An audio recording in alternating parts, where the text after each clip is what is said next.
is Paige Newman. I'm an associate archivist at the Virginia Museum of History and Culture. I'm Matt Shaw. I'm the head brewer here at Canon Draw Brewing Company. So have you brewed with an historic beer recipe?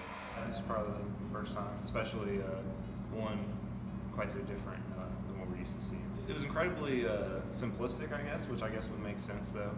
You know, it's probably something they would make and then drink very quickly, so you don't have to worry about it going bad or anything like that.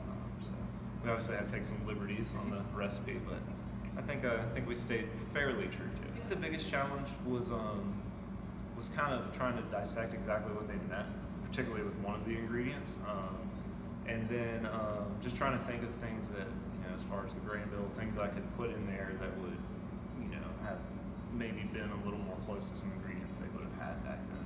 I'm trying to translate modern brewing ingredients to the middle of the 19th century. Yes. There was just kind of immediately a concept that I thought would make sense for the style, this time of year, and the ingredients that were on that recipe.